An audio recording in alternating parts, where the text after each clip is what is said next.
રાજપીપળામાં 443 વર્ષ જૂના હરસિદ્ધિ માતાના મંદિરનો વિકાસ કરાશે, જેને લઈ મંદિર પ્રાંગણમાં આવેલી ઇમારતોનું રિનોવેશનની કામગીરી હાથ ધરાઈ છે।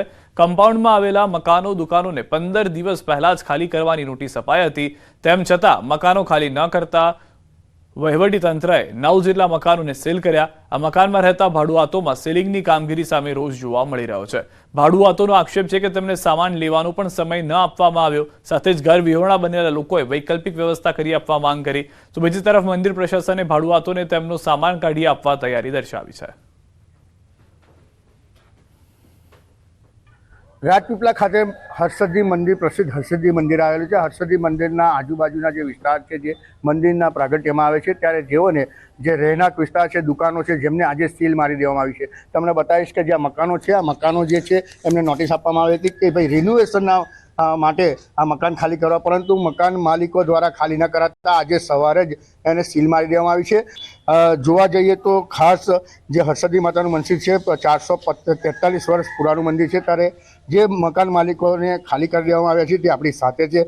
એમની સાથે વાત કરીએ। બેન, તમને કઈ રીતે નોટિસ આપવામાં આવી હતી અને કેટલા દિવસમાં નોટિસમાં ખાલી કરવાનો વારો આપવામાં આવ્યો હતો, તે ટાઈમ પીરિયડ આપવામાં આવ્યો હતો, ત્યારબાદ પણ તમને શું કહેવામાં આવ્યું હતું? પહેલા અમને એવું કીધું હતું કે આ રિપેરિંગ કામ ચાલુ કરવાનું છે, તો થોડા સમય માટે ખાલી કરીને આપો।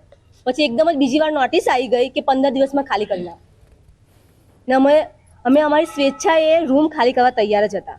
અમને અમારી સગવડ આપો, પણ એ સગવડ આપવા ત્યારે તમે ખાલી જ કરી નાખો। શું કેવું છે તંત્રનું? કેમ આ રૂમો ખાલી કરવાનો કહેવામાં આવ્યું છે? કે બહુ જૂના સમયનું કામકાજ છે, એટલે રિપેરિંગ કરવા માટે ને બાંધે તો અમને કોઈ વાંધો નથી।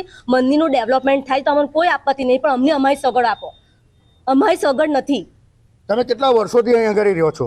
40 વર્ષ થયા। અન્ય બેન પાસે વાત કરીએ। બેન, તમારે કેટલા દિવસમાં તમને ખાલી કરવાની નોટિસ આપવામાં આવી હતી? અમને પહેલા 15 દિવસની આપી હતી, પછી પાછા 2 દિવસ પછી ખાલી કરવાનું કીધું। આજે તમને સામાન તમારો ક્યાં છે, તમે ક્યાં ઊભા છો? અમારા સામાન તે રૂમમાં જ છે, અંદર જ છે, બહાર અમે કશું કાઢી નહીં શક્યા। બધું ખાવા પીવાની વસ્તુ બધું અંદર જ છે। છોકરાઓ નાના નાના હવે કઈ લઈને જવાનું અમારે? હા, શું કહેશો તમે? તમારે શું માંગ છે હવે? અમને બસ અમે રૂમની બદલે રૂમ આપે, બસ। અમે આજે 40 વર્ષથી રહીએ છીએ, હવે અમારે ક્યાં જવાનું? આ ઠંડીમાં છોકરાઓને લઈને ક્યાં જશું? મકાન માલિકોને હાલ આજે સવારમાં જ વગર કહીએ જ સીલ મારી દે અને બહાર કાઢી મૂકવામાં આવે છે, જેમનો રોષ આજે ન્યૂઝ 18 ગુજરાતી સામે ઠાલવી રહ્યા છે। દીપક પટેલ, ન્યૂઝ 18 ગુજરાતી, નર્મદા। પરંતુ આ મંદિરનો વિકાસ કરવા માટે કલેક્ટરશ્રી અને સરકારની સૂચના હોય ને સરકારના ભંડોળ અને ટ્રસ્ટના ભંડોળમાંથી કરવાની થાય છે। આ માટે તમામ લોકોને જાણ કરવા છતાં ખાલીકરણ ન હતું એટલે આજ રોજ સીલ કરવામાં આવેલ છે। ટોટલ 9 મકાનોને સીલ કરવામાં આવેલા છે ભાડુઆતોના, અને કલેક્ટર સાહેબની સૂચના છે કે તેઓ જ્યારે માગે ત્યારે સામાન કાઢવા બહાર એમને ચાવી આપવી।